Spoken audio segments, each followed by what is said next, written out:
हिंद साथियों, नमस्कार। एक बार आप सभी साथियों का फिर से स्वागत है आपके अपने YouTube चैनल एग्जाम गुरु सेंटर में।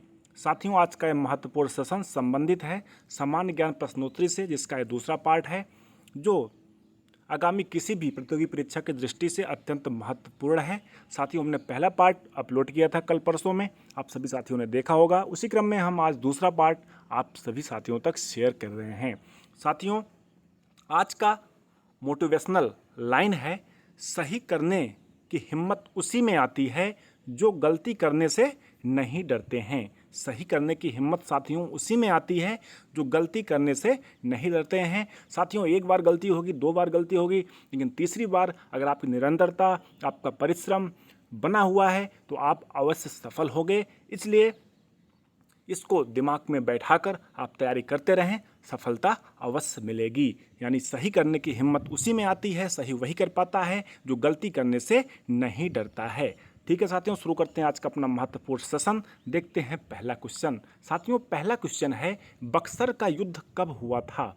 बक्सर का युद्ध साथियों कब हुआ था? ऑप्शन नंबर ए है 1757, बी है 1761, सी है 1764, डी है 1765।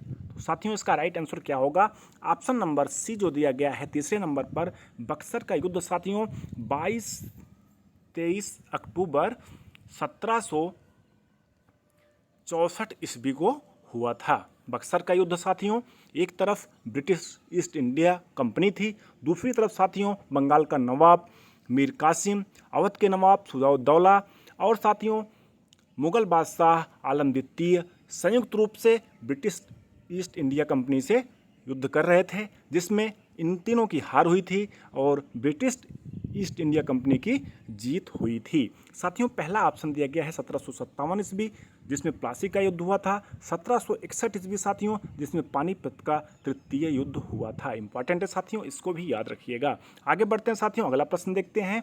अगला प्रश्न है साथियों, भारत का सबसे पूर्वी बिंदु किस राज्य में है? भारत का साथियों जो सबसे पूर्वी बिंदु है वो किस राज्य में है? अरुणाचल प्रदेश, गुजरात, केरल या जम्मू कश्मीर? साथियों, सही उत्तर क्या होगा? ऑप्शन नंबर फर्स्ट दिया गया है अरुणाचल प्रदेश। भारत का सबसे पूर्वी बिंदु जो है साथियों किस राज्य में है? अरुणाचल प्रदेश राज्य में है। साथियों, थोड़ा विस्तार में जान लेते हैं। जो भारत का सबसे पूर्वी बिंदु है अरुणाचल प्रदेश, वलांगू की बीथू में ही है। सबसे पश्चिमी बिंदु जो है साथियों गुजरात राज्य के कच्छ जिले में है। जो सबसे उत्तरी बिंदु है साथियों वो इंदिरा काल है, जो वर्तमान में जो नया केंद्र शासित राज्य बना है लेह, उस राज्य में स्थित है। अगला साथियों जो दक्षिणतम बिंदु है, जिसे इंदिरा पॉइंट के नाम से वर्तमान में जाना जाता है, पहले इसे पिगमिलियन पॉइंट, पार्सन्स पॉइंट के नाम से जाना जाता था, वो जो है साथियों लक्षद्वीप समूह में स्थित है। साथियों, जो सबसे पूर्वी बिंदु है वह अरुणाचल प्रदेश राज्य में स्थित है। थोड़ा बहुत अरुणाचल प्रदेश राज्य के बारे में जान लेते हैं। साथियों, अरुणाचल प्रदेश की जो कैपिटल है यानी राजधानी है ईटानगर है। क्या कैपिटल है साथियों? ईटानगर है। सबसे बड़ा शहर भी जो है साथियों ईटानगर है।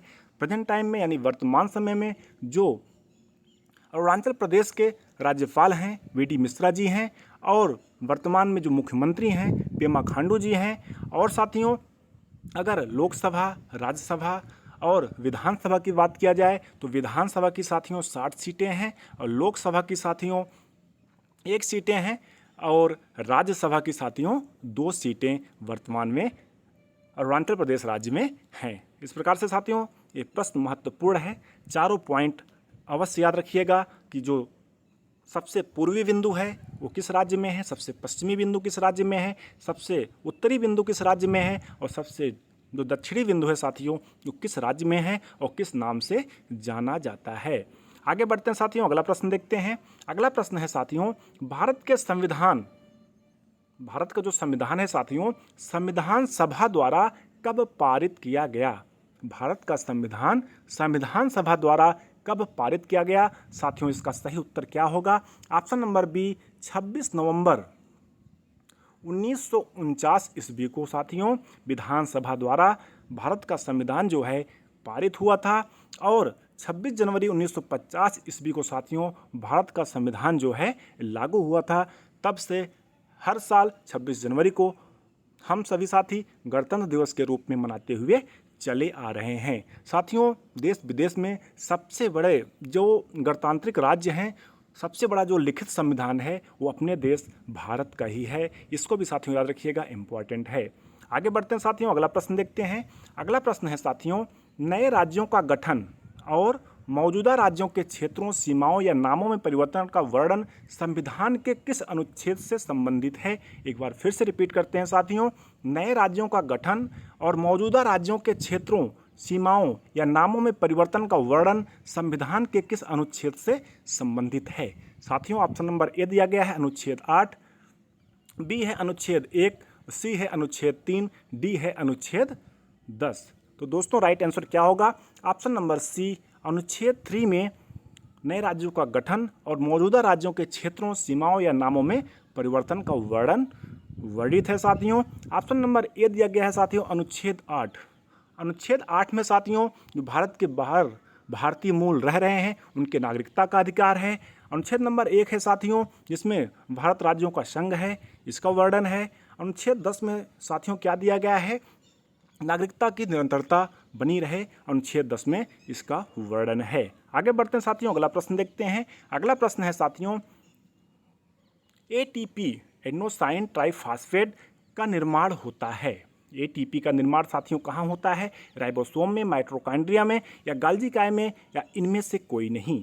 तो साथियों सही उत्तर क्या होगा? माइटोकॉन्ड्रिया, जिसे कोशिका का शक्ति गृह भी कहते हैं, वहाँ पे एटीपी का निर्माण होता है। साथियों इंपॉर्टेंट है, याद रखिएगा। काफ़ी सिंपल है लेकिन एग्जाम में काफ़ी बार पूछा गया है, इसलिए हमने इस सेशन में इस क्वेश्चन को भी सम्मिलित किया यानी सबमिट किया हूँ। साथियों इस प्रकार से आज का अपना महत्वपूर्ण सेशन कंप्लीट हुआ। हमें उम्मीद है आप सभी साथी पूरा वीडियो देखे होंगे और पसंद भी आया होगा। आप सभी साथियों का जैसा सपोर्ट रहेगा हम प्रश्नों की संख्या धीरे धीरे बढ़ाते रहेंगे। धन्यवाद साथियों। अगर पहली बार चैनल पर आए हों सब्सक्राइब करिएगा और ज़्यादा से ज़्यादा लाइक करिएगा, शेयर अवश्य करिएगा साथियों, जिससे और भी साथी जुड़ सकें और वो भी अच्छी तैयारी कर सकें। ठीक है साथियों, धन्यवाद। जय हिंद। मिलते हैं नेक्स्ट वीडियो में।